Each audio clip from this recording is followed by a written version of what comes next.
El 4 de diciembre de 1977 es una fecha histórica, una fecha clave en la historia de Andalucía y me atrevería a decir que una fecha clave en la historia del Estado español.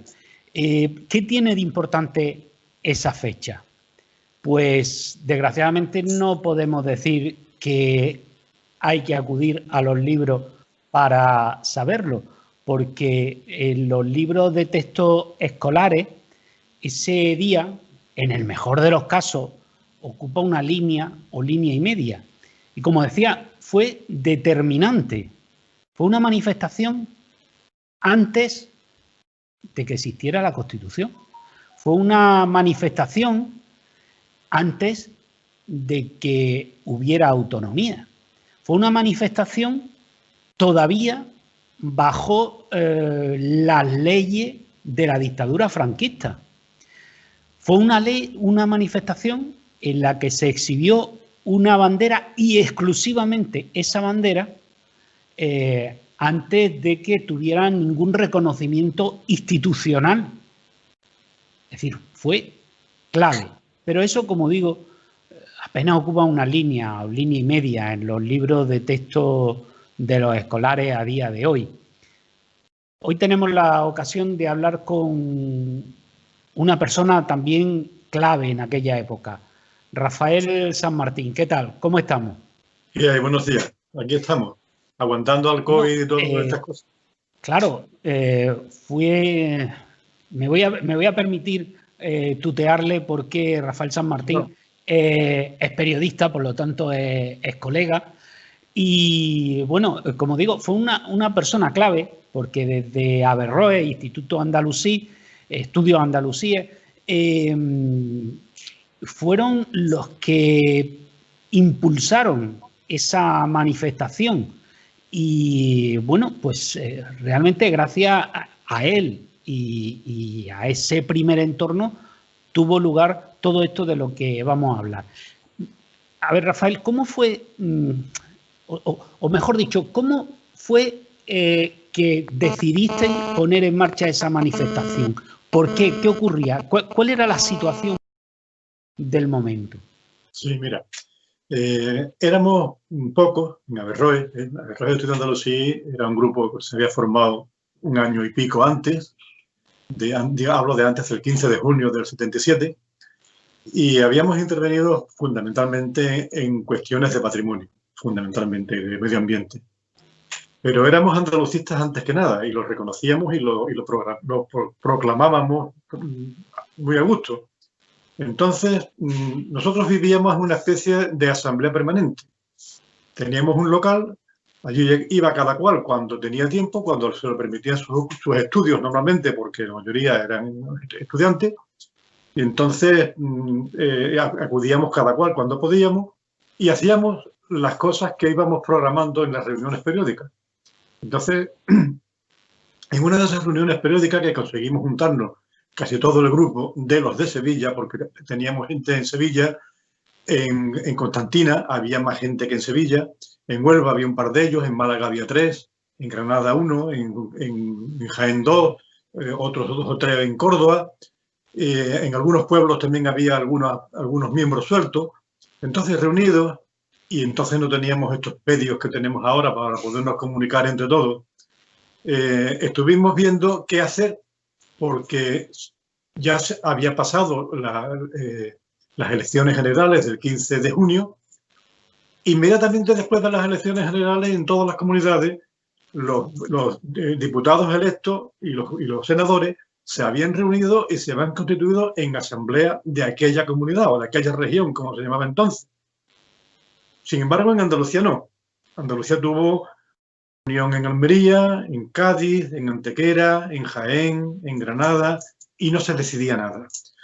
Lo único que preocupaba a los diputados andaluces en aquel momento, concretamente a los diputados del Partido Socialista Obrero Español, más español que ninguna otra cosa, era quitar, sacar, echar a Ceuta y Melilla de Andalucía.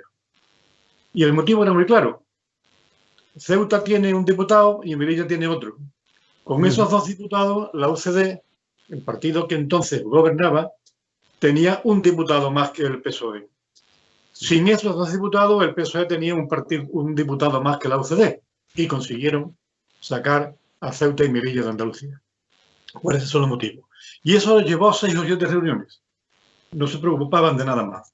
Entonces nosotros ya estaba avanzado el mes de julio y quizás estuviéramos el mes de junio, y quizás estuviéramos ya en julio. Nosotros reunidos empezamos a lanzar ideas de qué hacer. Una de ellas fue encerrarnos en la Diputación. Es decir, tuvimos varias iniciativas, varias ideas para poner en marcha. La más sensata, tengo que reconocer que se me ocurrió a mí, fue convocar a todos los grupos políticos, sociales y sindicales para convocar una gran manifestación, o mejor dicho, unas manifestaciones en toda Andalucía. Pensábamos que las manifestaciones se celebraran en todos los lugares donde fuera posible. Y para eso, como te digo... Claro, perdona, pero hay que contextualizar que estamos hablando del año 77, que Franco había muerto en el 75 y que, por lo tanto, todavía no había ni constitución, no se había hecho ninguna reforma política ni nada, y que, por lo tanto, estabais hablando de hacer una manifestación bajo las leyes de la dictadura, aunque el dictador se hubiera muerto. Efectivamente, con lo que en aquel momento se llamó tolerancia.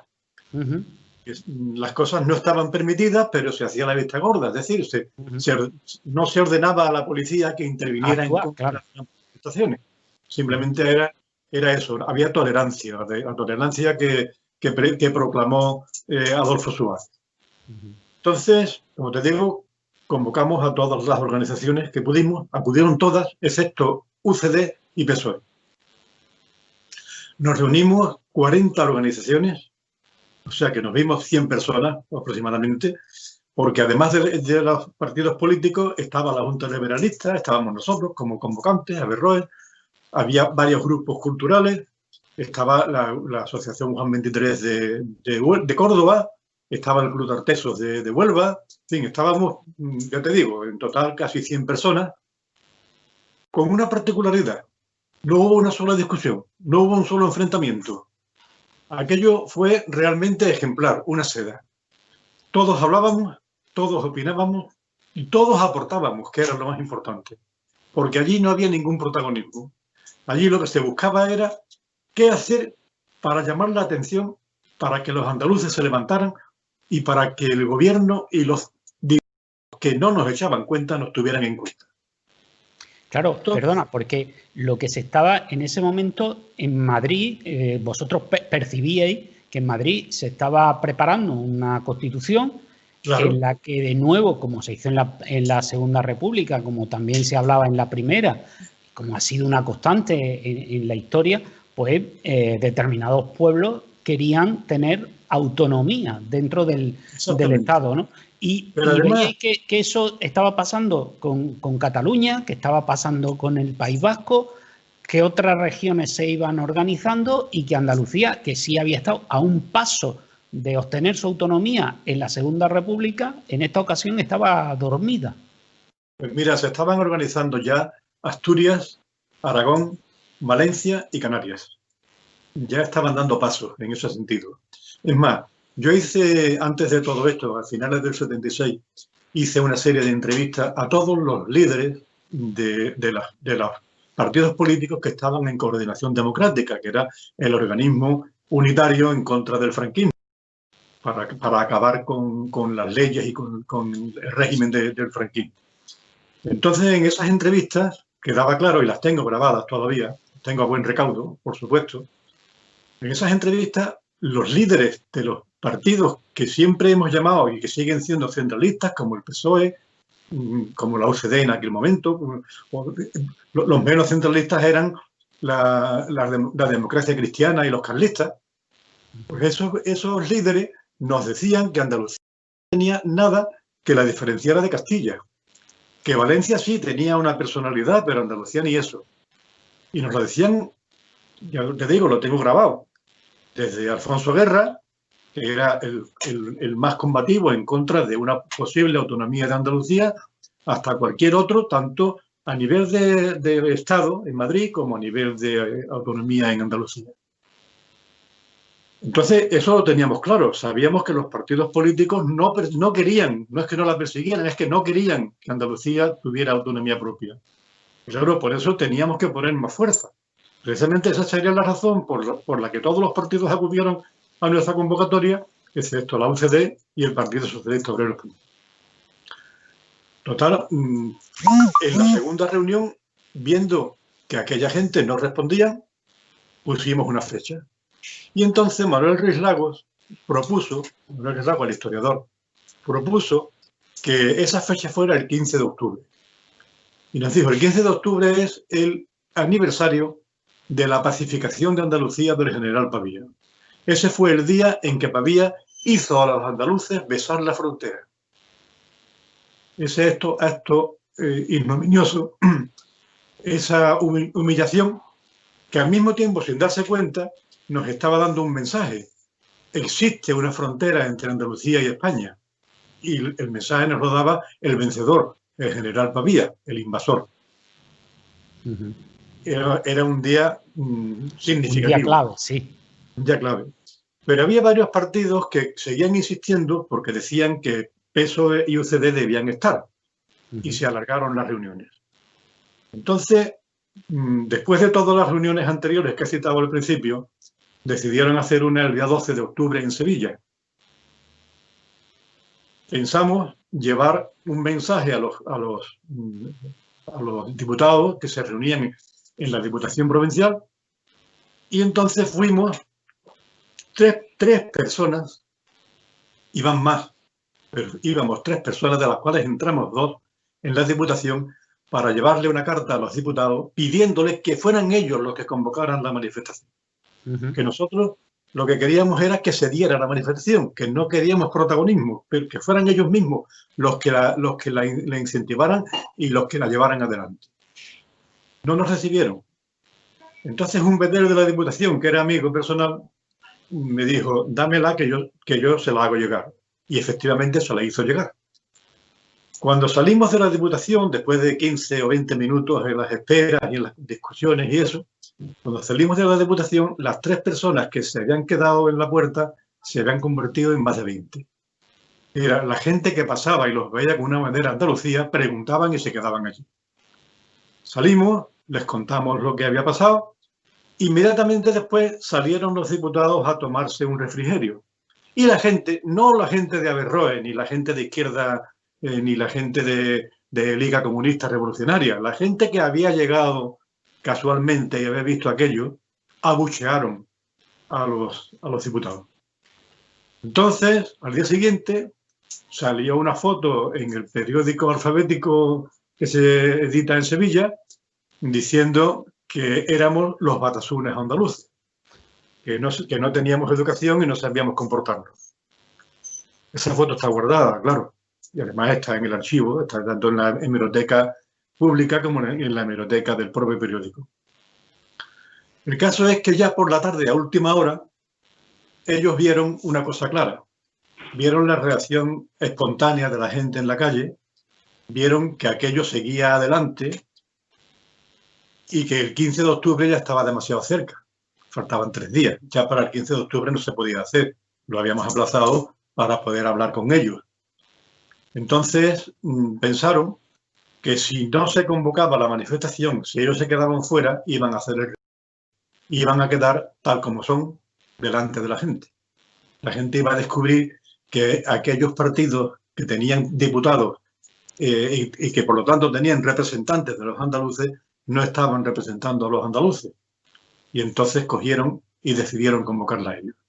El día siguiente salieron las noticias, los 40 grupos nos volvimos a reunir y decidimos seguir el mismo espíritu del principio.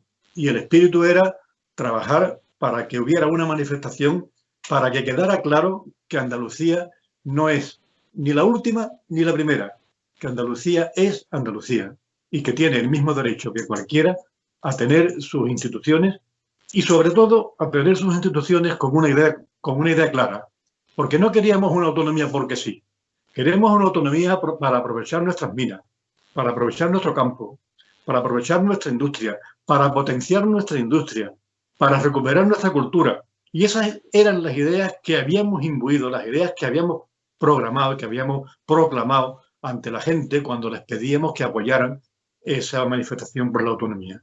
No era simplemente para tener un gobierno en una ciudad, la que fuera, que todavía no se sabe cuál iba a ser. No era una manifestación simplemente para ser como Cataluña o como Euskadi. Eso es falso. Era una manifestación, era un acto, una actuación para que Andalucía fuera dueña de sí misma, de su futuro, de sus destinos. Sí, claro, porque es que hay que ponerse de nuevo en la situación del año 77. Estamos hablando de la salida del franquismo y estamos hablando de una Andalucía depauperada. Estamos hablando de una Andalucía que, por ejemplo, hay un dato que normalmente no es muy conocido, pero donde más se notó la represión franquista a nivel de muertos fue en Andalucía. Parece que ha sido en otros territorios, ¿no? Pero no, donde más muertos, donde más hincapié hizo la represión fue en Andalucía. Claro, eso deja pozo en la gente. Y la guinda en Málaga. Efectivamente. Y entonces estamos hablando de esa situación. Estamos hablando del analfabetismo, que aquí, por las zonas rurales, era brutal. Estamos hablando de una situación, decía, depauperada hasta el extremo de que éramos, yo lo he hecho en alguna información, había prácticamente tantos almerienses fuera de Andalucía, emigrados en Cataluña, como almerienses viviendo en la provincia de Almería.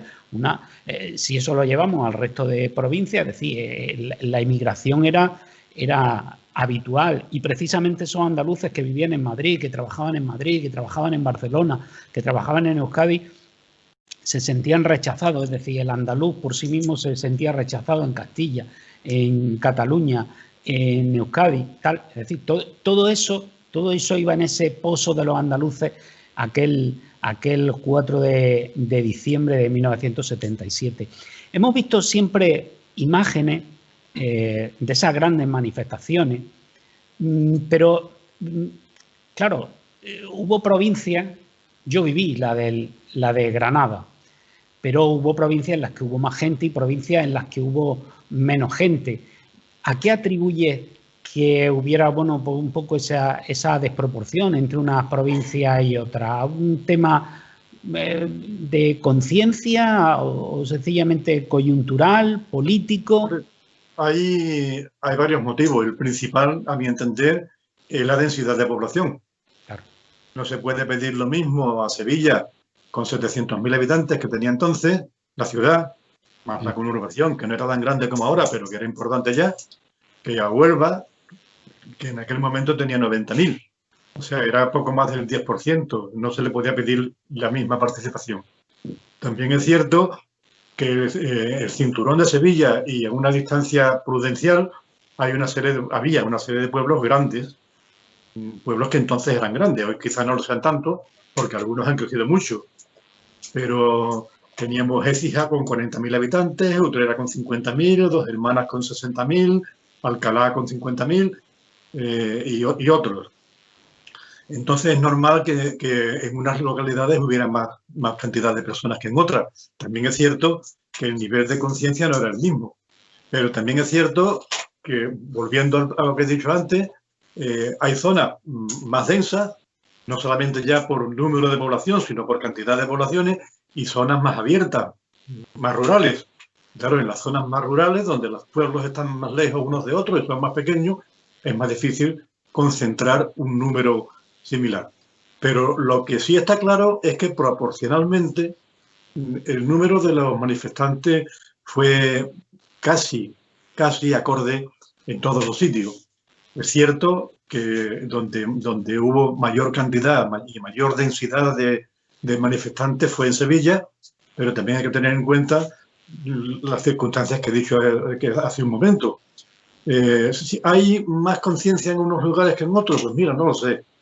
Si nos vamos a un año y pico después, casi 2 años, al referéndum del 28 de febrero, veremos que la ciudad que tuvo una cantidad de participación y de sí más alta fue Dos Hermanas, que en Dos Hermanas votó sí el 98% de los que acudieron a votar. Que esto es muy importante, pero esto, si quieres, lo tratamos luego. En Jerez, por ejemplo, pues Jerez siempre fue un sitio, un baluarte del andalucismo. Siempre ha sido un sitio donde la conciencia andalucista está muy a flor de piel. Y como esto en otras muchas localidades nos hemos llevado muchas sorpresas, muchas veces pensando en sitios donde el andalucismo no existía. Sin embargo, en la misma provincia de Almería todavía hay varios ayuntamientos con alcaldes andalucistas. Sí, quería abundar en otro tema relacionado con el 4 de diciembre y con la posterior encaje en la Constitución de la reivindicación de autonomía andaluza. Me refiero a la utilización de los términos o de la expresión nacionalidad histórica, porque la Constitución establecía que, bueno, que las regiones podrían acceder a la autonomía gracias a esa manifestación andaluza. Se produce una diferenciación, es decir, se puede ir por una vía, se puede ir por otra, pero se pueden acortar los plazos mediante un referéndum. Pero antes de hablar del referéndum, me gustaría que hablara de qué se consideró en ese momento como nacionalidad histórica y por qué se le pretendió a Andalucía recortar ese reconocimiento que finalmente sí apareció en el Estatuto de Autonomía. Pues hubo una cosa clarísima. A Andalucía no se les reconocía el mismo derecho que las demás, porque decían, ya he dicho antes, decían los políticos, que las condiciones sociales y políticas de Andalucía no diferenciaban a Andalucía de Castilla, lo cual es un error, como hemos visto y como podemos seguir viendo, un error enorme. Y por cierto, por ejemplo, como aparece en este libro tuyo, Grande Infamia en la historia de Andalucía, que aconsejo porque es muy revelador. Por cierto, ahí está. Entonces, desde ese punto de vista que tenían los políticos de que Andalucía era una continuidad de Castilla, es más, llegaron a decirnos la barbaridad de que los andaluces, la totalidad de los 6,5 millones que había entonces de andaluces, más 2,5 millones que habían emigrado, en total 9 millones de andaluces, que se dice muy pronto, más de la cuarta parte del Estado español, que esos 9 millones de andaluces, todos éramos descendientes de castellanos. Una barbaridad, porque Castilla nunca tuvo una población suficiente como para traer a Andalucía el suficiente número de personas para que llegáramos a ser 9 millones.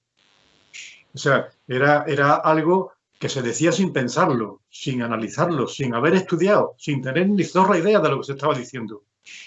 Claro, como no se nos consideraba con el mismo derecho que a Cataluña y a Euskadi, porque además se agarraron a un término que ha hecho mucho daño, la lengua. Es que Cataluña y Euskadi y Galicia tenían una lengua propia, y eso significaba que al tener una lengua propia eran diferentes. Entonces había una respuesta que lógicamente se le dio en su momento. Pues resulta que en Suiza hay 4 estados, entonces, porque hay 4 lenguas. O resulta que los países americanos no existen, porque el norte habla inglés y de ahí, desde México para abajo, todo el mundo habla español, menos un país que habla portugués. Luego, entonces, América no existe. América tiene que volver a ser parte de España, de Portugal o de Inglaterra. O sea, son barbaridades que se dicen sin pensarlas por incultura y por egoísmo. Porque se quiere llevar los criterios, criterios que son discriminatorios, se quieren llevar a sus últimas consecuencias. Y como se pierde la razón, se buscan razones que no existen, como ese de la lengua. La lengua no es determinante. ¿Cuántos países en el mundo hablan inglés? Es el segundo idioma más hablado del mundo después de... Bueno, ahora es el tercer idioma más hablado del mundo. Ya España, el español, o sea, el castellano, le ha superado al inglés. El mayor siempre es el chino, claro. Solamente con los habitantes de China. Solo con los chinos. Lógico, ¿no? Pero en fin, que eso, el idioma no es determinante. Sin embargo, lo ponían como determinante. Y ahí se basaban. Claro, a la hora de hacer la Constitución, pues empezaron a hacer una constitución que discriminaba a Andalucía, discriminaba a cualquier nacionalidad histórica, porque ya lo han dicho muchos catalanes, muchos, que frente a eso de que mucha gente piensa que los catalanes nos odian, en absoluto es mentira. Muchos catalanes, cuando se saca el tema, nos han dicho, si hay alguna nacionalidad dentro del Estado español, es Andalucía, porque es la que tiene sus raíces más diferenciadas, es la que tiene su carácter, la que tiene su forma de ser, la que tiene su cultura, tan diferenciada del resto, que es la cultura que España utiliza como si fuera la suya. Es la cultura de la que España se ha apropiado. Y se ha apropiado de esa cultura por dos razones. Una, para tener una cultura que no tiene, y otra, para despersonar a Andalucía y decirle que Andalucía es Castilla. Volvemos a cerrar el círculo. Esta es la cuestión. Por eso se nos negaba y se nos niega todavía hoy a Andalucía el derecho a ser Andalucía. De hecho, también yo decía al principio que el 4 de diciembre es una fecha que ocupa apenas una línea en los libros de texto escolares, pero si nos vamos, por ejemplo, a la lucha por la autonomía o la reivindicación política, si queremos llamarlo así, por la autonomía durante la Segunda República, es que no ocupa ni eso. Es que no ocupa ni eso. Sin embargo, evidentemente en Cataluña o en Euskadi, eso sí que ocupa páginas y páginas y páginas de los libros escolares. Sin embargo, hay que ir a otro libro, uno muy extenso, que es el de nuestro amigo Enrique Iniesta, sobre la historia de la autonomía, o la historia de Blas Infante, mejor dicho, Blas Infante a toda su verdad, donde se relata toda esa historia. Y si se quiere una cosa más breve, más fácil de leer y más rápida, la importancia de un hombre normal, que es la biografía de Blas Infante también. Es una biografía más breve, pero que lo cuenta todo en pocas palabras. Y creo que a través de esa persona, o de esa personalidad, mejor dicho, se puede tener una idea un poco más exacta de la injusticia que se está cometiendo al no contar en los libros de texto, al no contar la verdad, porque se está ocultando la verdad. No se está diciendo, no se está reconociendo que durante la República o las repúblicas, Andalucía fue la más activa. Sí. Mira, de los 5 presidentes que hubo en la Primera República Española, 3 son andaluces y 2 catalanes. De los otros que hubo en la República Española, ya no estuvo tan señalado. Pero desde luego hubo una gran cantidad de decisión de presidentes y de ministros que partían de Andalucía, aunque no hicieron nada por Andalucía, lo mismo. Eso es lo que te iba a decir, que hemos exportado muchos dirigentes, no sé, se me ocurre, por ejemplo, Salmerón, que fue presidente almeriense, resulta que acaba formando parte de una organización nacionalista catalana, Solidaridad Catalana, y se opone a los federales andaluces. Quiero decir que no hemos tenido los andaluces mucha suerte con nuestros políticos cuando cruzan, y a veces cuando se quedan dentro, pero cuando cruzan la frontera es mucho peor. La última prueba la hemos tenido en Felipe González y Alfonso Guerra. Bueno, presidente y vicepresidente de España actuando contra Andalucía. Alfonso Guerra, por ejemplo, que antes lo mencionabas también, fue personalmente quien se opuso, y así lo dice en sus memorias, en algunos de sus libros de sus memorias, entre algunas verdades que dice, que él fue personalmente el que se opuso a que cuando se creó el PSOE-A, el PSOE, Partido Socialista Obrero Español, Andalucía, pues se llamara sencillamente Partido Socialista Andaluz, y que también se negó a que se recogiera como parte del ideario de ese PSOE-A el andalucismo y a Blas Infante, él personalmente. Sí. Él fue el primer enemigo de Andalucía. A él lo he escuchado yo decir en una conferencia, nada más y nada menos, con una idea de reforzar la idea de España, que España ha nacido 4 veces. Y bueno, ¿cómo puede alguien nacer 4 veces? Fíjate hasta qué punto llegan las barbaridades que puede decir un político, en este caso además un político informado, por lo menos se le supone cultura, por lo menos enseñanza. No sé, Te voy a hacer no sé si le supone. una última pregunta, por no alargar la entrevista, porque la verdad es que es muy interesante y me gustaría que en alguna otra ocasión, aprovechando otra fecha interesante, pues habláramos Podemos echar más cualquier otra conversación, cuando tú quieras. Y quería preguntarte sobre si cuando convocaste y llevasteis a cabo esa manifestación del 4 de diciembre, ¿teníais en mente una Andalucía como la actual desde el punto de vista político, institucional? Hombre, supongo que económicamente mejor, ¿no? Pero me refiero más a la cuestión de institucionalidad política, ¿no? ¿Era esta la idea que vosotros manejabais? No te voy a hablar de qué podía pensar Blas Infante o no. Vosotros, los que tirasteis para adelante con la idea de la autonomía, ¿era esto lo que buscabais o era diferente? Era diferente, claro. Verás tú, en lo institucional hay poco que discutir. Lo institucional es un organismo, un órgano que se encarga de la gestión. Y lo que queríamos era un órgano que se encargara de la gestión, pero de la gestión de lo andaluz, no de estar mirando continuamente a Madrid de rodillas para pedir permiso para las cosas, como nos ocurre en este momento y nos ha ocurrido durante todos estos 40 años. Un órgano que fuera autónomo, realmente, que trabajara por Andalucía, que pensara en Andalucía, que no digo que se enfrentara con nadie, no pensábamos que teníamos que enfrentarnos con nadie, teníamos que pensar en nosotros, pero un órgano que se habla de llevarse una gran empresa, la mayor empresa andaluza a Valencia, como es el caso de Abengoa, que después de destruirla, los restos se los quieren llevar a Valencia, pero bueno, ¿qué nos garantiza que en Valencia la empresa vaya a prosperar más que en Sevilla? ¿Qué razón hay para que Cosentino pueda funcionar en otro lugar mejor que en Almería? ¿Existe alguna razón para eso? Bueno, el caso de Cosentino es más claro porque se trata de piedra que está allí, no está en otro sitio. Pero valga el ejemplo, ¿quién puede garantizar? Sí, perdona, porque la sede social está en Cantoria y se la podían llevar tranquilamente a Madrid, por poner un ejemplo. O sea, aunque sigan extrayendo la piedra en las canteras de Macael y de esta comarca. La fábrica podría seguir allí, pero la sede social se la podría llevar a otro sitio. Claro. Bueno, esto es una lucha permanente del gobierno de España, de los gobiernos de España contra Andalucía. Simplemente. Y esto lo reflejo en otro libro que tú ya conoces, que se llama Europa, solución o problema. No es un libro sobre Europa, para quien nos esté viendo en este momento. No es un libro sobre Europa.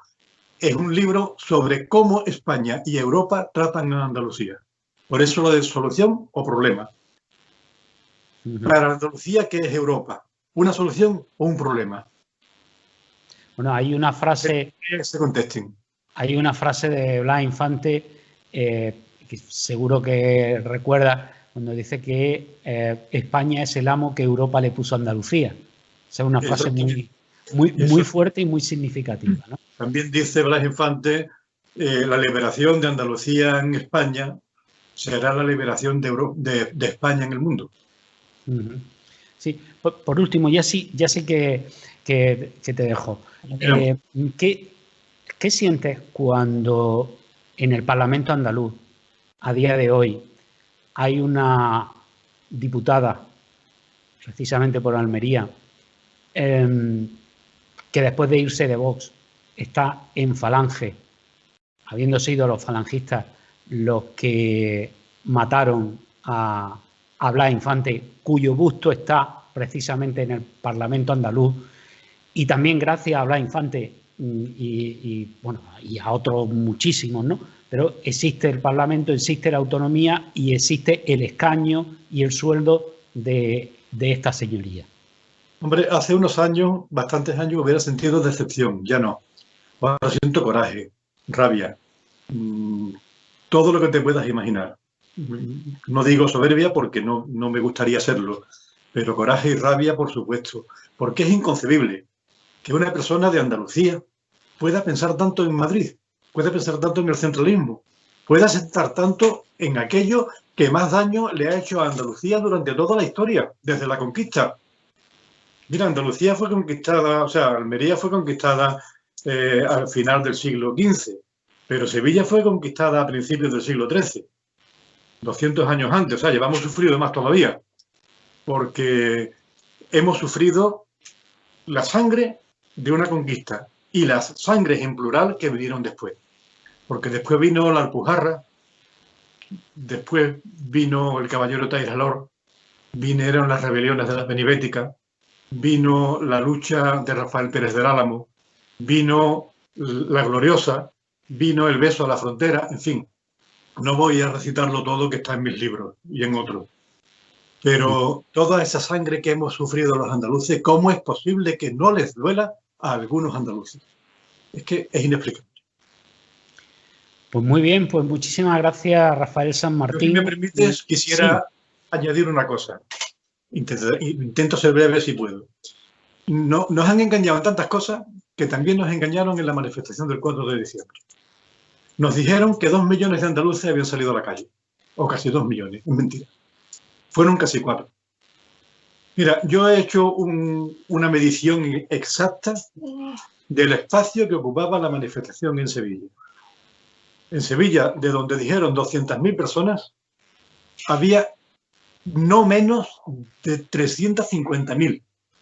Más fácil, 400.000. Ahora, si esas proporciones se aplican al resto de las otras 9 manifestaciones que hubo, porque fueron 10 en total, sí. Si se aplica... Hay que recordar la de Cataluña. A las otras 9 nos da casi 4 millones de personas, si no 4. Y esto es sin exagerar, porque la policía local cuenta 3 personas por metro cuadrado. Pero yo recuerdo, tú recordarás, que en aquella manifestación, cuando se entraba, no se podía salir, porque estábamos apelotonados. Y como no se podía salir, significa que no había 3 personas, que había como mínimo 5 personas por metro cuadrado. Yo en aquella fecha tenía 10 años. Fue mi primera manifestación. Yo no sé cuánta gente fue. Lo que digo es que Granada estaba en la calle. Entera, claro. Todo estaba lleno. O sea, era muchísima. No he visto una manifestación en mi vida, y algunas he ido como manifestante y otras como profesional, y no he visto una cosa como aquella. Entonces, bueno, yo no sé, también me parece que lo de las cifras siempre es muy relativo, ¿no? Pero yo me quedo más con esa sensación y esa percepción. Es decir, cuando tú vas a una manifestación, y me vale lo mismo para esta que como para cualquier otra, es decir, tú llegas a una manifestación y dices, aquí hay mucha gente, es decir, aquí hay poco. O sea, me quedo más con esa idea, y el 4 de diciembre había pero mucha gente en la calle, también en Almería. Sí, pero te digo, yo medí el espacio, el espacio que ocupaba la manifestación, y hubo gente que no llegó a salir. Solamente midiendo el espacio que ocupaba la manifestación, multiplicado por 5 por metro cuadrado, me daba 400.000, más de 400.000 personas. Y además la gente que había en la acera, porque no se atrevía a incorporarse, porque es lo que estamos diciendo, es que estamos hablando de una manifestación todavía bajo la legislación de la dictadura. Acordémonos de las pedradas de Fuerza Nueva y acordémonos de las cargas de la policía en Málaga. Increíble. O sea que fue muy importante, y es una pena que se quede pues prácticamente nada en los libros de texto, porque es una manera de que nuestros escolares, que son los ciudadanos del futuro, pues vayan poquito a poco perdiendo la memoria de nuestra propia historia, que es fundamental para que sepamos dónde estamos y hacia dónde tenemos que ir. Exactamente. Pues yo creo que tú lo has dicho antes, tenemos que seguir hablando de esto. Pues muchísimas gracias, Rafael San Martín. Gracias a ti. Y ya volveremos a hablar de temas de Andalucía. Muchísimas gracias. Venga, pues por Andalucía Libre.